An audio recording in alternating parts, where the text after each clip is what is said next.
You've mentioned the team and culture earlier too, Helen, but can you just talk to me about how remote working has worked for the easyJet legal team? I think it's fair to say that we've adapted to it more easily than we ever expected we would.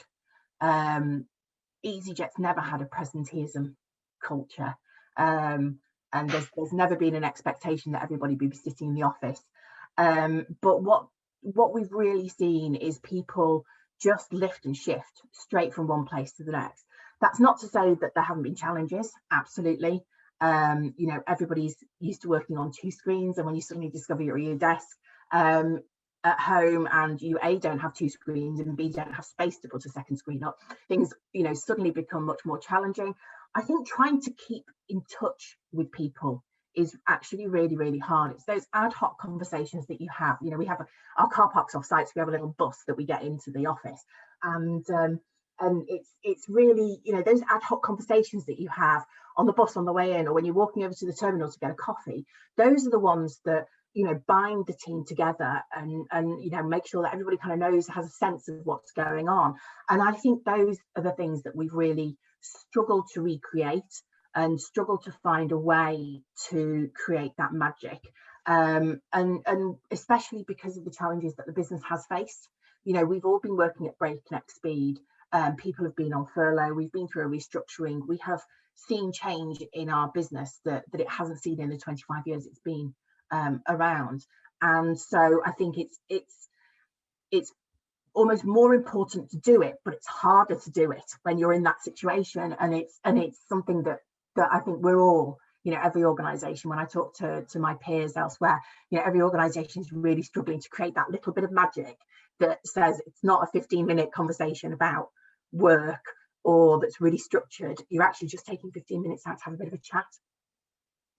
Many general counsel and heads of legal ops are talking about the new skills that their teams are required to have working in this remote environment, and the skills such as an experience such as adaptability and resilience come to mind, but equally different sets of communication skills and influencing skills, because we're all operating in this remote way using Zoom and Teams. Is that something which you've considered as a team and have worked on?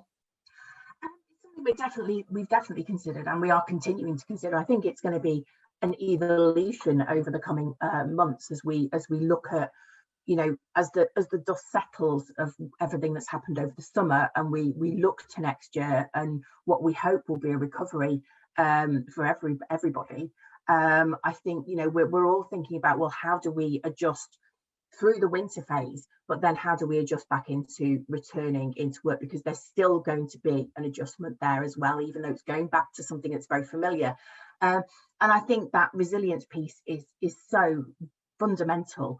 There's a phenomenal team at easyJet. They're absolutely incredible. They are super open to change. They are ready to embrace any challenge, and the fact that everybody basically just got up when we were put into lockdown and just left with their laptops and just cracked on. It was almost seamless.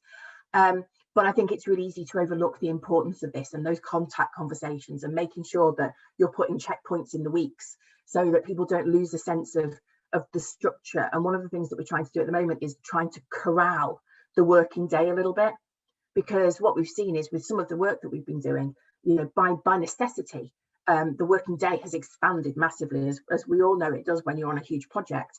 But we need to find a way to start to reduce that down a little bit, so that people are getting time to spend with their families, time to spend relaxing with a book, time to spend going out for a walk. I know Micah goes out for a walk every single day for an hour, and did so even before she had a dog.